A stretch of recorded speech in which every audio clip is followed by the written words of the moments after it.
우리 에스더서 같이 보겠습니다.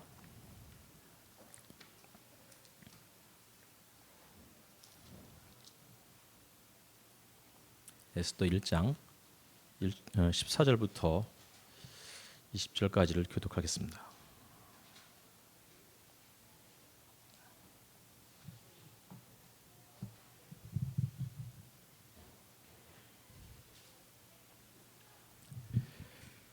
제가 먼저 읽고 여러분께서 그 다음 절을 읽으시고 맨 마지막 절은 한 목소리로 읽도록 하겠습니다. 1장 14절부터 20절까지입니다.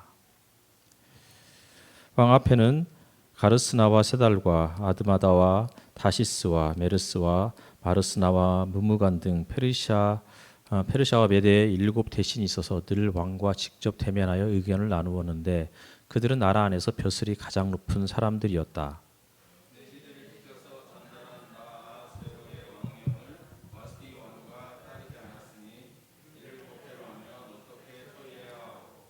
무무관이 왕과 대신들 앞에서 대답하였다. 와스디 왕후는 임금님께만 잘못을 저지른 것이 아니라 아하수에로 왕께서 다스리시는 각 지방에 있는 모든 신하와 백성에게도 잘못을 저질렀습니다.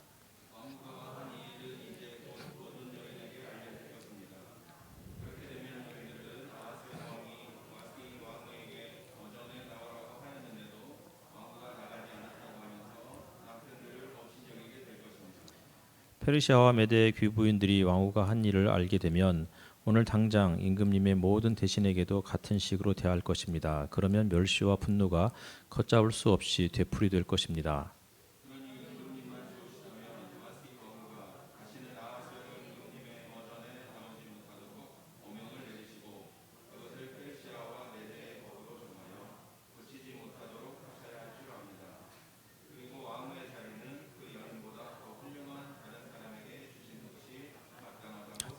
같이 읽겠습니다. 왕의 칙령이 이 큰 나라 방방곡곡에 선포되면 낮은 사람이고 높은 사람이고 할 것 없이 모든 여인이 저마다 자기 남편에게 정중하게 대할 것입니다. 아멘. 한 사람만 했어요. 참 아멘을 할 수 없는 상황인데 눈치가 보여서 근데 당당하게 아멘을 하셨네요.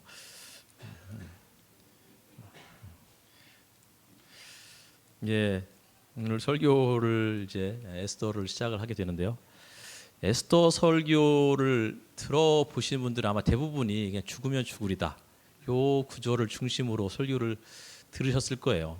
근데 이제 대부분 그 설교의 내용이 실질적으로는 에스더 서와는 크게 상관이 없는 그런 내용의 이야기, 그리고 에스더 서가 우리에게 전달해주고 싶은 메시지가 전혀 녹아 있지 않는, 굉장히 이제 뭐 이렇게 은혜롭게 모든 것들을 자꾸 이게 각색을 해서 설교를 하다 보니 또 최근에는 뭐 전광훈 목사가 또 죽으면 죽으리다 그러면서 또 광화문 집회 이야기도 여러 번 했었죠. 그런 식으로 성경을 인용을 하는 부분이 이제 에스더서의 그 구절인데, 어쨌든 에스더서를 설교하는 것은 쉽지 않습니다. 쉽지 않은 이유는 에스더 1장부터 10장까지 에스더서가 되어 있는데 1장부터 10장까지 읽다 보면 한 번도 하나님이라는 단어가 나오지 않아요. 하나님 혹은 여호와 이런 단어가 나오지 않고, 심지어는 율법 뭐 이런 얘기도 안 나와요.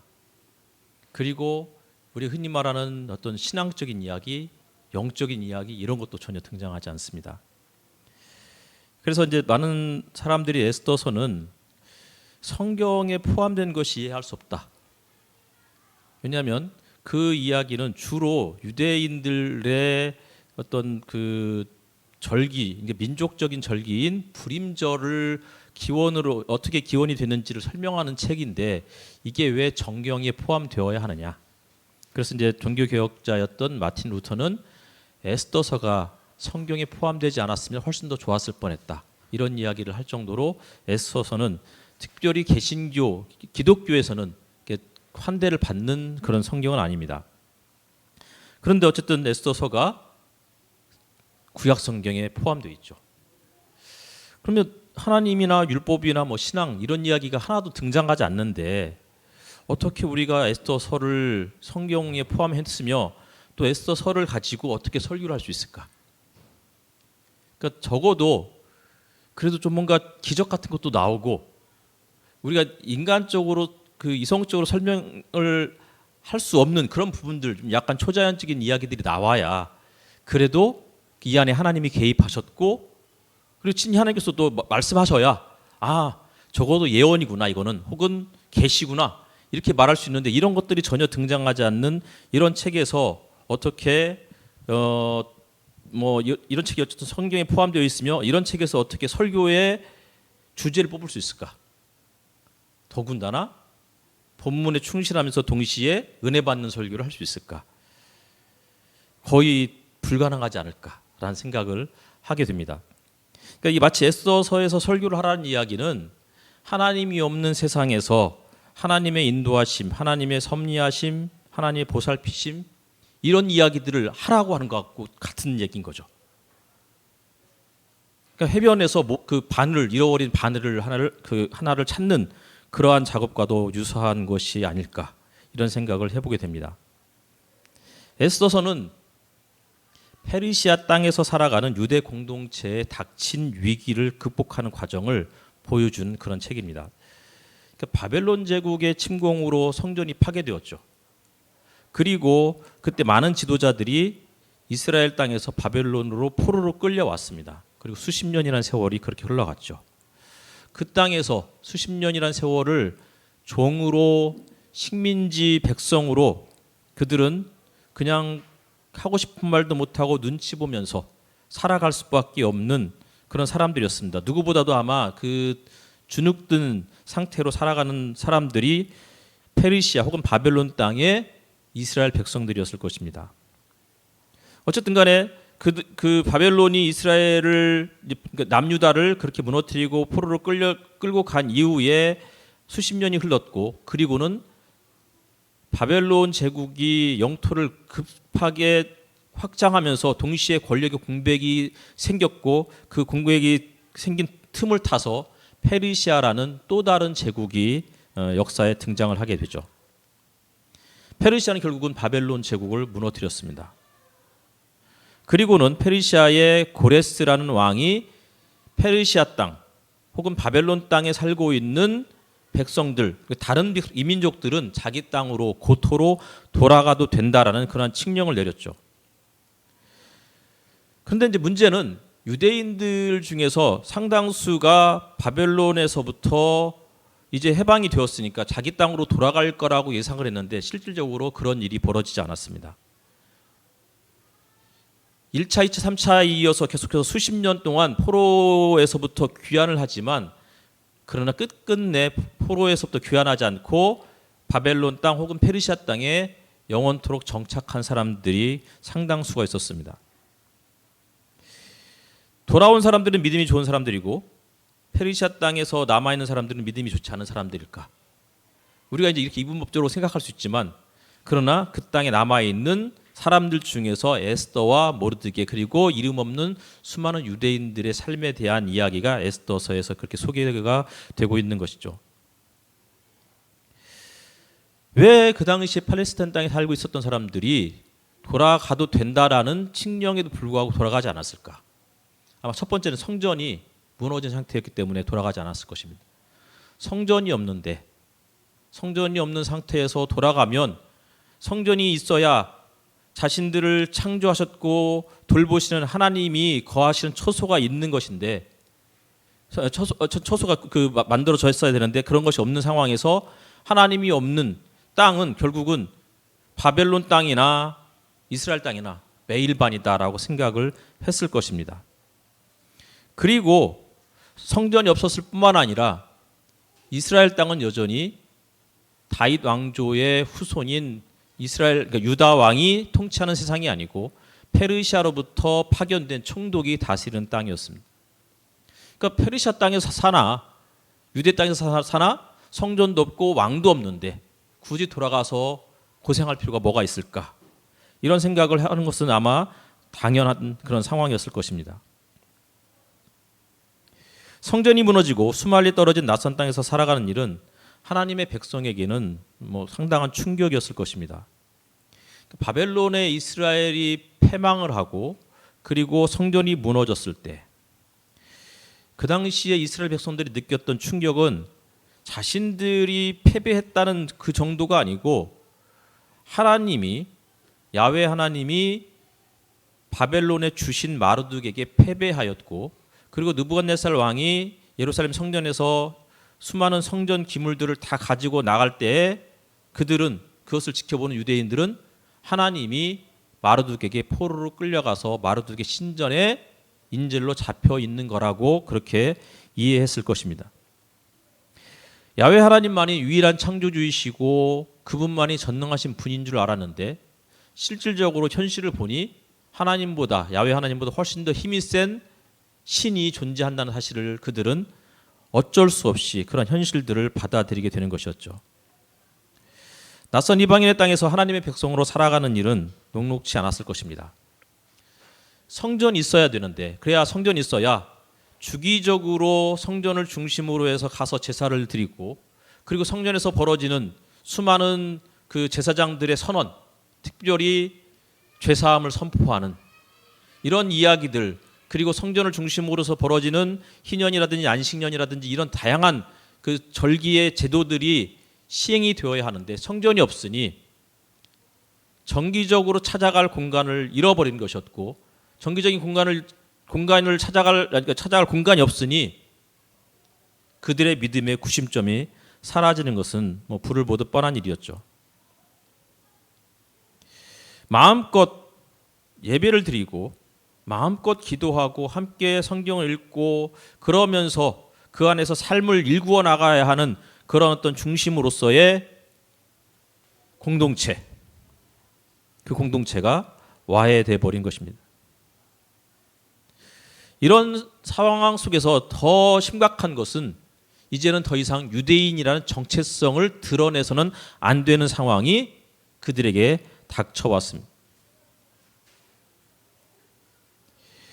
신앙의 구심점이 사라지고 민족의 정체성마저 약화되면서 또 거기서 수반되는 또 다른 현상은 자신들이 그토록 소중하게 여겼던 하늘이 주신 언어라고 믿었던 히브리어를 망각하게 되었습니다.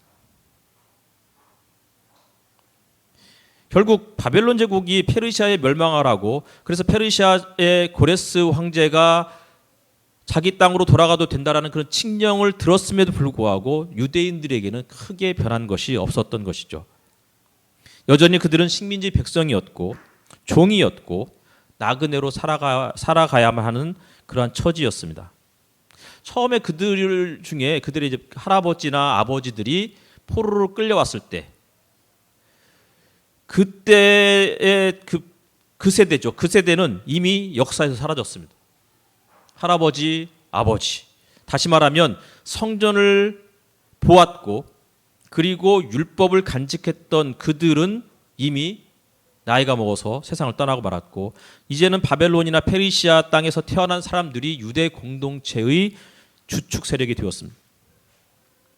에스더서는 이런 유대 공동체의 현실을 은연중에 드러내주고 있는 책이라고 이해할 수 있으면 좋겠습니다.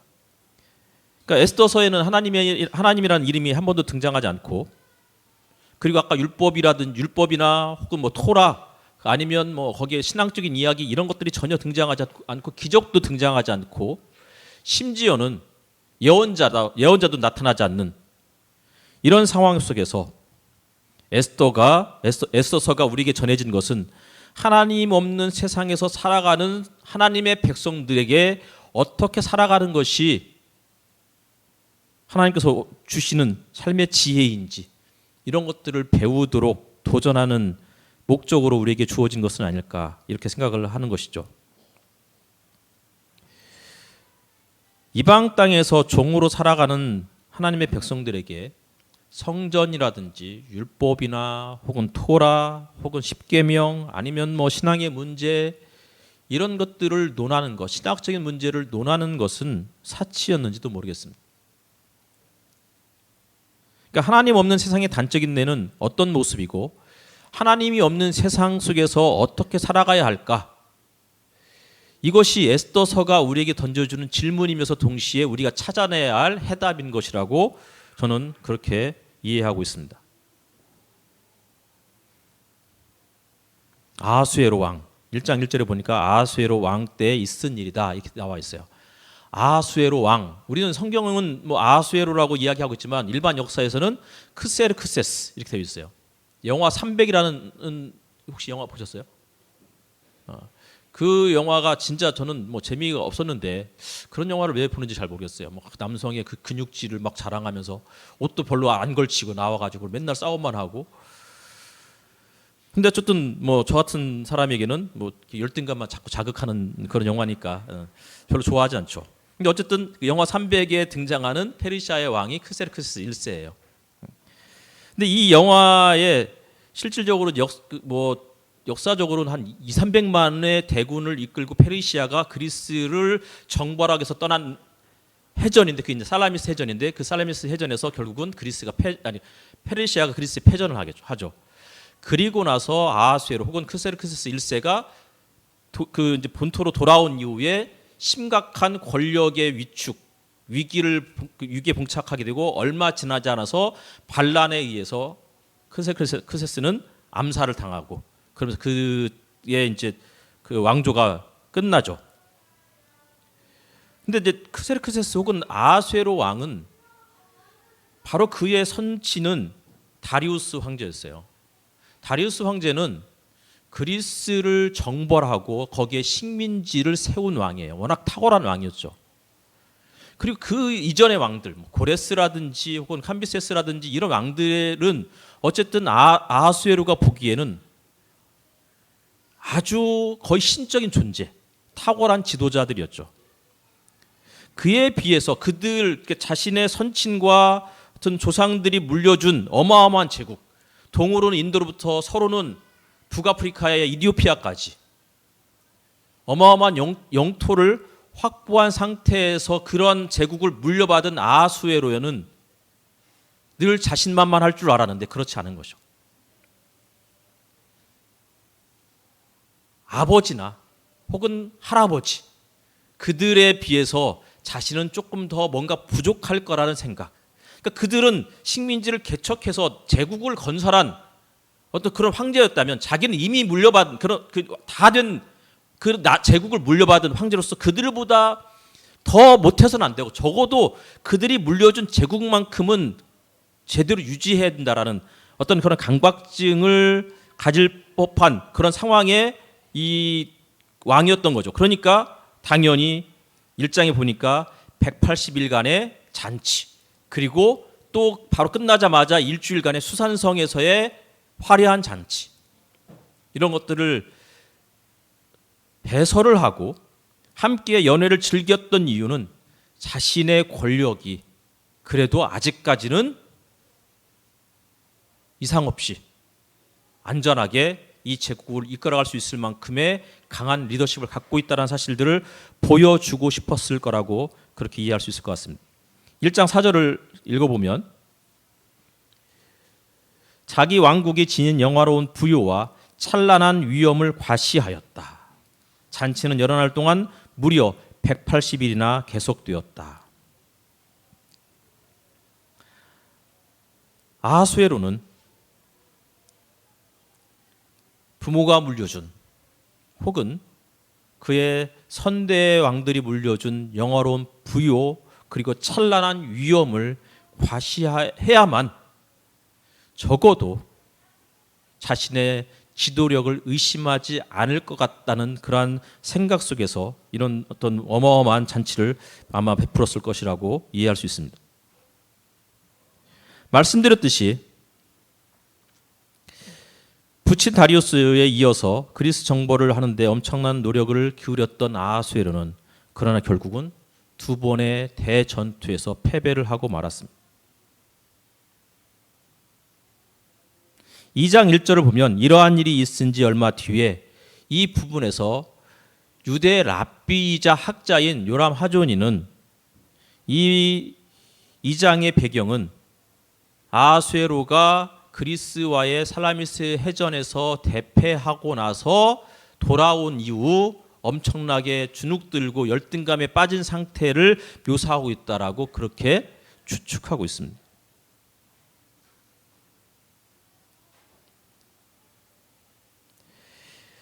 인도로부터 이디오피아에 이르기까지 광활한 영토를 통치했던 아하수에로는 사실은 그것은 자신이 이루어낸 업적은 아니었습니다. 그냥 물려받은 것이죠. 그러니 불안할 수밖에 없습니다. 선대 왕들의 탁월성이 뒤처지지는 말아야겠다라는 그런 강박증이 그를 늘 괴롭혔을 것입니다. 그래서 그러한 일환으로 잔치를 베풀었던 것이죠. 근데 잔치의 마지막 날이었습니다. 잔치의 분위기가 최고조에 달았을 때 남자들만 모여있는 황실 잔치 자리에 자신의 아내 와스디를 소환했습니다. 무슨 심산으로 이런 일을 했을까요? 에스더서는 이렇게 밝히고 있습니다. 1장 11절. 와스디 왕후가 왕후의 관을 쓰고 왕 앞으로 나오게 하라고 명령하였다. 왕후가 미인이므로 왕은 왕후의 아름다움을 백성과 대신들 앞에서 자랑하고 싶었던 것이다. 이전의 왕들은 그리스를 정벌했고 이디오피아를 정벌했고 끊임없는 영토를 확장하는 그 자체를 자랑했습니다. 근데 아하수에로는 자랑할 게 없었던 거죠.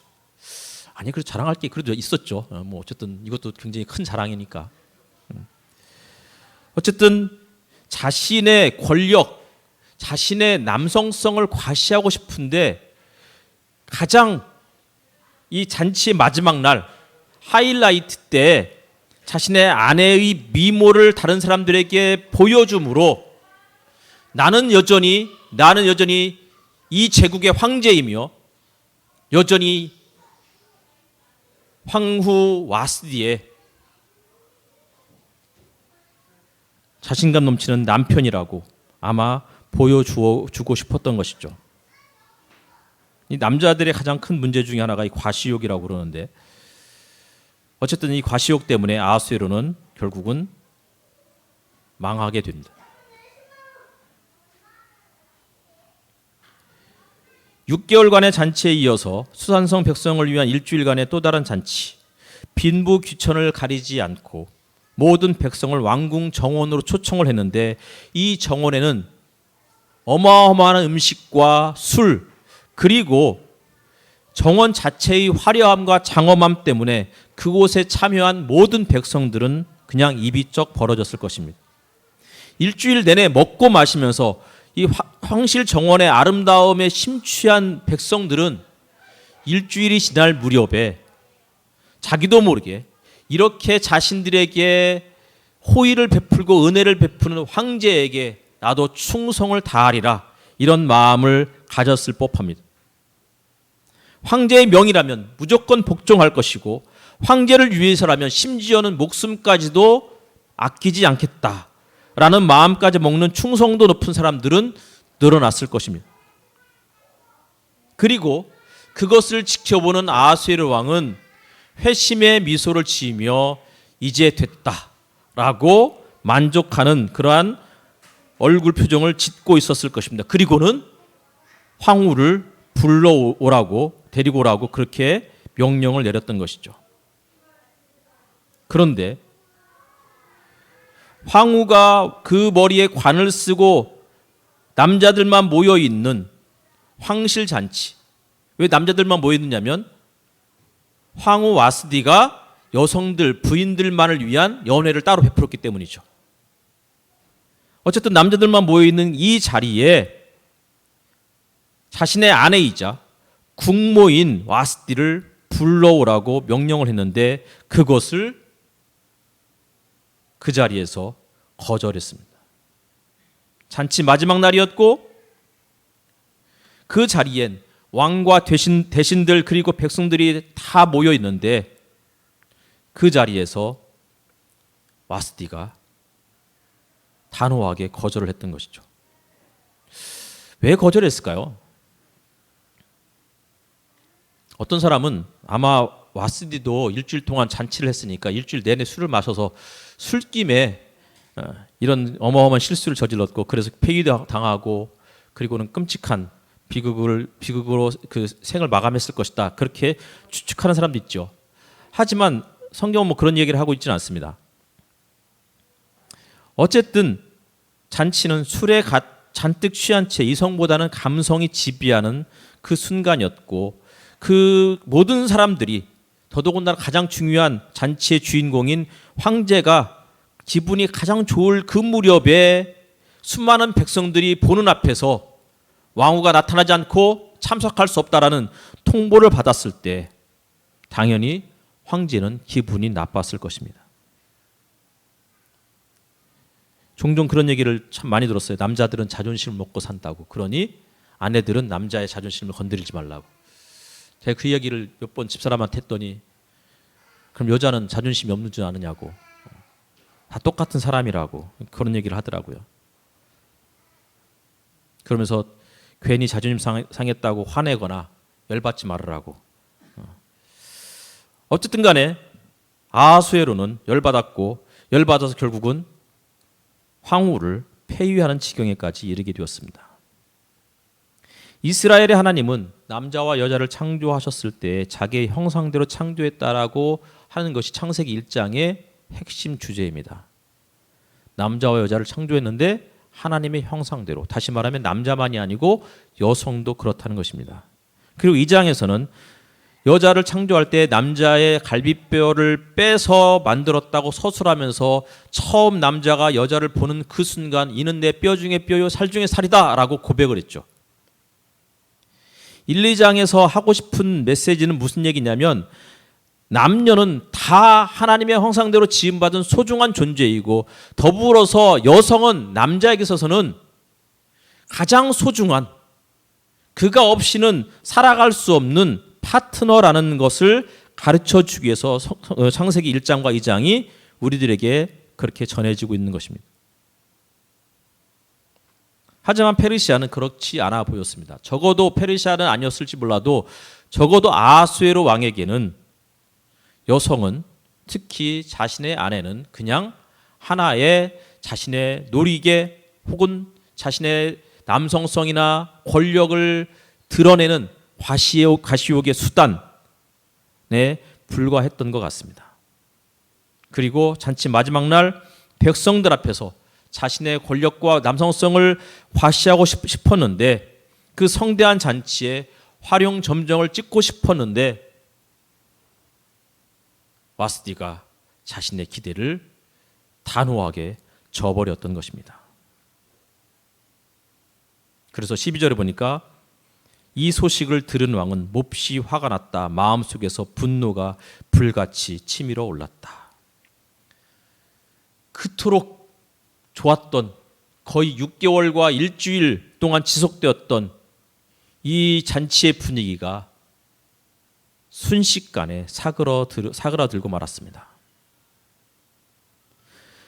수산성에서의 이 잔치의 성공적인 폐막을 기대했던 아하수에로는 와스디의 그 거절 때문에 순식간에 불같이 화가 오르며 더 이상 잔치를 마무리 짓지 못하고 그 자리를 박차고 나가서는 비상 궁정회의를 소집하기 이르렀습니다.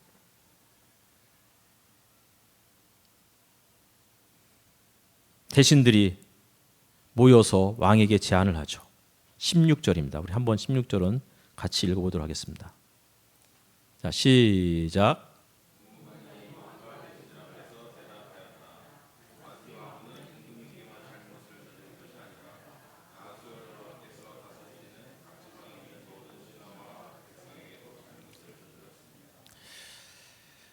그래서 결국은 와스디를 왕 앞에 나오지 못하도록 해야 한다는 결론을 모았는데, 이 남자 지도자들이 내린 결론의 그 주 원인은 뭐냐면 가부장적 질서가 흔들릴 것이라는 염려 때문이었죠. 왕의 명령을 왕후가 어겼다는 소문이 제국 전체에 퍼지면 모든 여인들이 남편들을 업신여기게 될 것이다 라는 이런 이야기를 강력하게 어필했고, 그 어필이 먹혀들었습니다.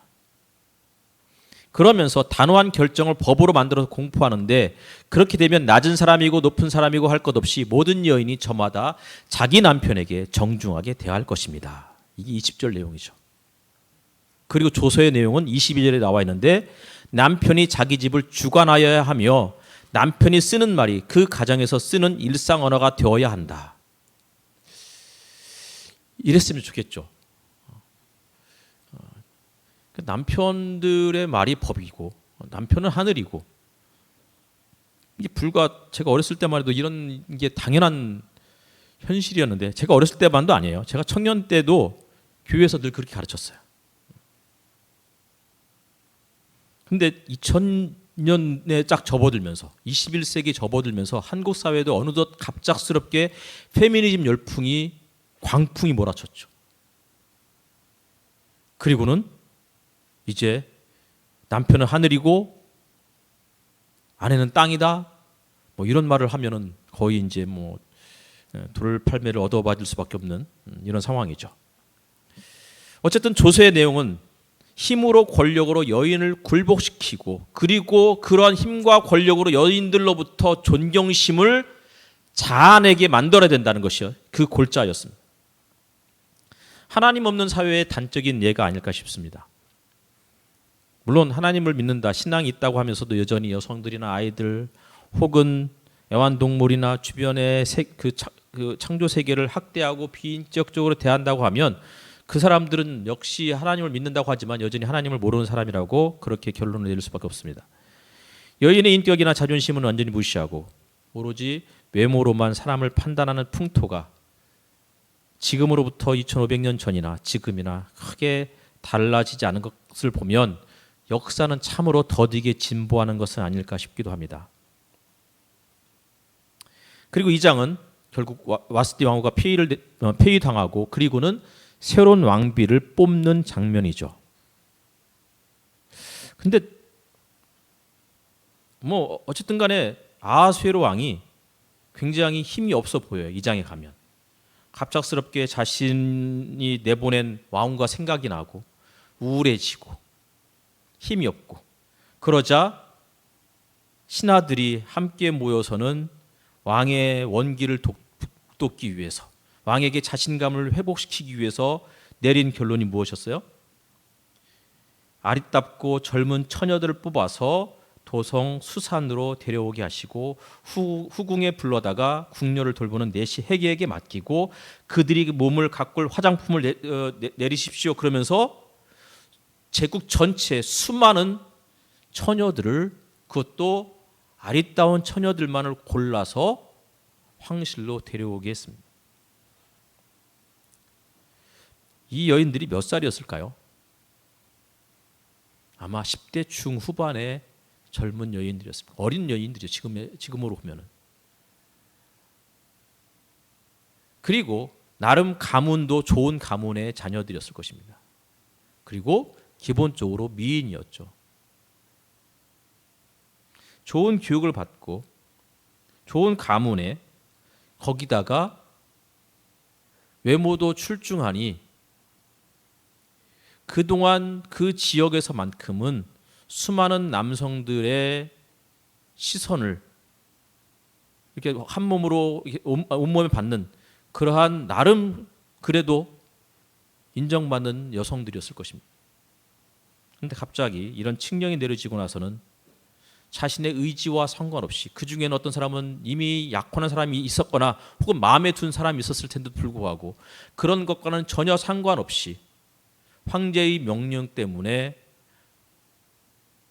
자신들 의지에도 전혀 저항에도 상관없이 끌려와서 이제 황제를 맞이해야 하는 상황에 봉착하게 된 것입니다. 얼마나 두려웠을까요? 처음 보는 남자잖아요.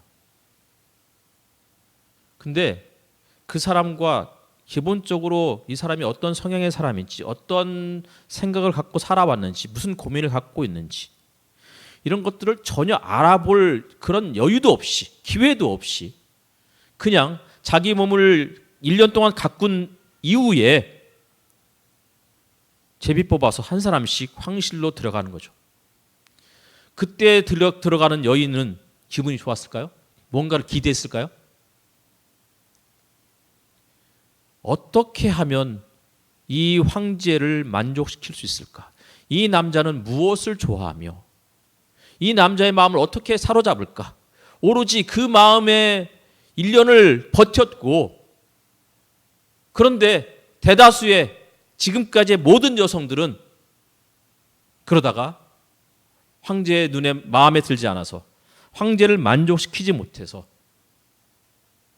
쫓겨나는 이런 일들을 매일같이 경험했을 것입니다. 그리고 그곳에 자신도 포함될 거라는, 자신도 예외는 아닐 거라는 생각을 가졌을 것입니다. 그리고 에스더 역시도 같은 생각으로, 같은 두려움으로 황제의 명을 기다리고 있었을 것입니다. 이런 상황이니 2장 10절에 모르드게가 했던 에스더를 향한 충고가 어느 정도 이해가 됩니다. 2장 10절을 제가 읽어보면, 에스더는 자기의 민족과 혈통을 밝히지 않았다. 모르드게가 에스더에게 그런 것은 밝히지 말라고 단단히 일러두었기 때문이다. 말을 하고 싶은데 말을 할 수가 없는 거죠. 그 이전에 와스디는 황제의 정말 말도 안 되는 가부장적이고 이 권력욕에 충만한 이 남자의 그 욕망을 단호하게 거절했다가 그 한마디에 그는 패가 망신했습니다.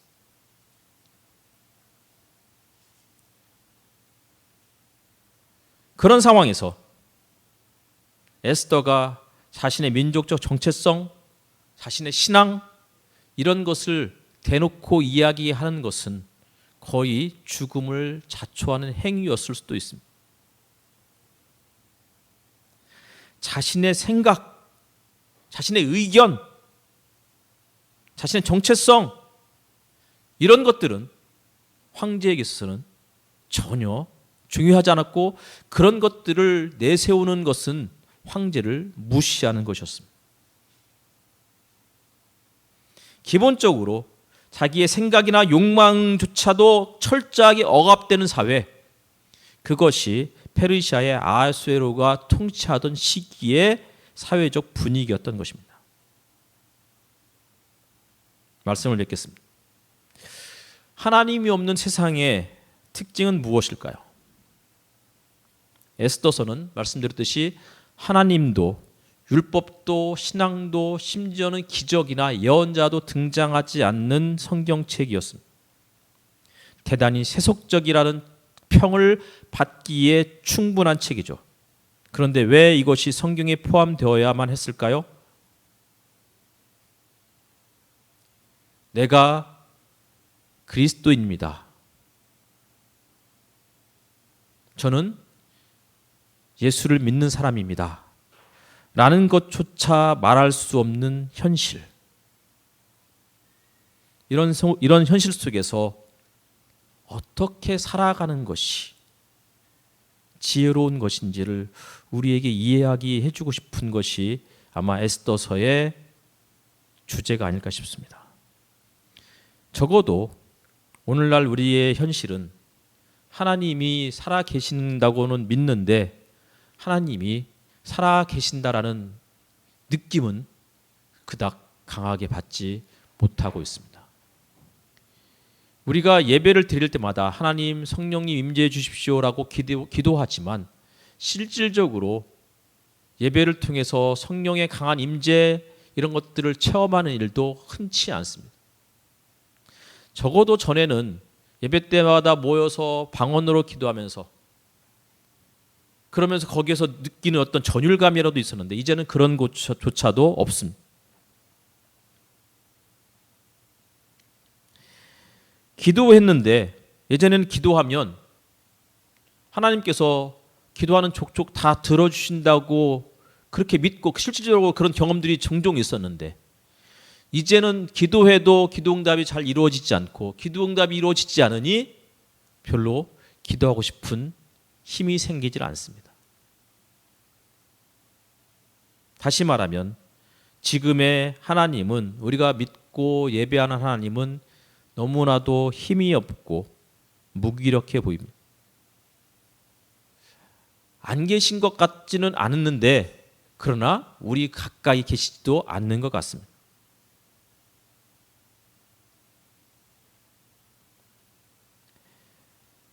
더더군다나 예수를 믿는다고 말하면 이제는 쪽팔리는 시대가 되고 말았습니다. 그 어떤 것도 말할 수 없는 시대. 하나님은 살아계십니다. 하나님은 여전히 우리를 사랑하십니다. 하나님은 우리의 기도를 응답하시는 분입니다.